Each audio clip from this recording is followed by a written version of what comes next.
ശ്രദ്ധിച്ചിട്ടുണ്ടോ? ഒരു അരമണിക്കൂർ വാർത്ത കേട്ട് കഴിഞ്ഞാൽ നമ്മുടെ ഉള്ളിൽ പലപ്പോഴും നമ്മളറിയാത്തൊരു ഭീതി, ഒരു ആങ്സൈറ്റി, ഒരു വല്ലാത്ത രീതിയിലുള്ള ഒരു മനോധലം നമുക്ക് രൂപപ്പെടുന്നു. എന്തുകൊണ്ടാണ് അങ്ങനെ സംഭവിക്കുന്നത്? യഥാർത്ഥത്തിൽ ന്യൂസ് ചാനലുകൾ നമ്മെ കൊന്നുകൊണ്ടിരിക്കുകയാണോ? ഡീറ്റെയിൽ ആയി നമുക്ക് പരിശോധിക്കാം. ഇത്തരം ന്യൂസ് ചാനലിലൂടെ ഒഴുകുന്ന ന്യൂസുകളിലൂടെ എന്താണ് നമ്മുടെ തലച്ചോറിൽ സംഭവിക്കുന്നത്? ന്യൂസ് ചാനലുകൾ പ്രധാനമായി നെഗറ്റീവുകളെയാണ് വിൽപ്പന ചരക്കാക്കുന്നത്. കൊലപാതകങ്ങൾ, അപകടങ്ങൾ, റേപ്പുകൾ തുടങ്ങി നെഗറ്റീവ് ഉള്ളതും നമ്മുടെ ഇമോഷണലിലെ ക്യാച്ച് ചെയ്യുന്നതുമായ തെറ്റായ വാർത്തകൾ അല്ലെങ്കിൽ നെഗറ്റീവ് വാർത്തകൾ അത് നമ്മുടെ ചിന്തകളെ, നമ്മുടെ അൺകോൺഷ്യസ് മൈൻഡിനെ തീർത്തും കാർന്നു തിന്നുകയാണ് ചെയ്യുന്നത്. രണ്ടാമത്തത് സെൻസേഷണലിസം.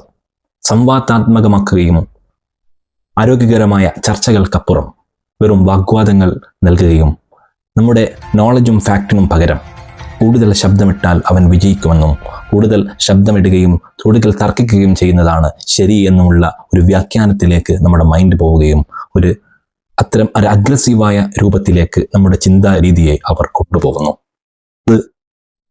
നമ്മൾ പുറം ലോകത്ത് നിന്ന് അറിയുന്ന വാർത്തകൾ തികച്ചും നെഗറ്റീവ് ആവുകയും നമ്മുടെ ചിന്തകളെ അത് നെഗറ്റീവായ രൂപത്തിൽ ബാധിക്കുകയും ചെയ്യുമ്പോൾ പുറം ലോകം മോശമാണെന്നും പുറം ലോകം വളരെ വേസ്റ്റ് ആണ് എന്നൊരു ചിന്തയാണ് നമ്മുടെ തലച്ചോറിൽ വരുന്നത്.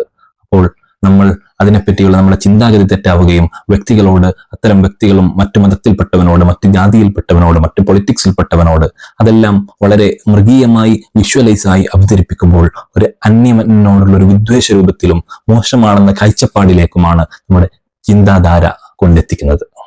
ഇത്തരം ഒരു വിഭ്രാന്തിയിൽ നിന്ന്, ഒരു മാനസികമായി നമ്മളെ തകർക്കുന്ന ന്യൂസ് സംസ്കാരത്തിൽ നിന്ന് എങ്ങനെയാണ് നമുക്കൊരു മോചനം ലഭിക്കുക?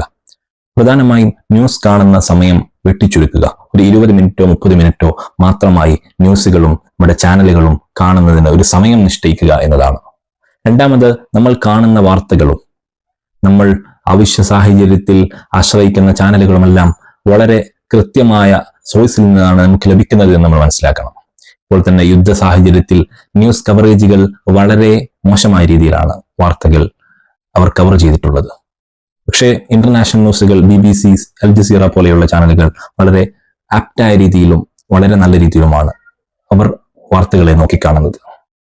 മൂന്നാമത്തെ കാര്യം, അഗ്രസീവായ ചർച്ചകളിൽ നിന്നും ബ്രേക്കിംഗ് ന്യൂസുകളുടെ സെൻസേഷണൽ വാർത്തകളിൽ നിന്നും മാറി നിൽക്കുക എന്നതുമാണ്. അപ്പോൾ വാർത്തകൾ അറിയുക എന്നതും വിവരങ്ങൾ ആർജിക്കുക എന്നതും അനിവാര്യമായ ഒരു കാര്യമാണ്. പക്ഷേ അത് നമ്മുടെ മാനസികാവസ്ഥയെ ബാധിക്കുന്നു. ചിലപ്പോൾ നമ്മൾ അറിയാതെയാണെന്ന് ബാധിക്കുന്നത്. അതിനെ തടയിടൽ നമുക്ക് അനിവാര്യമാണ്.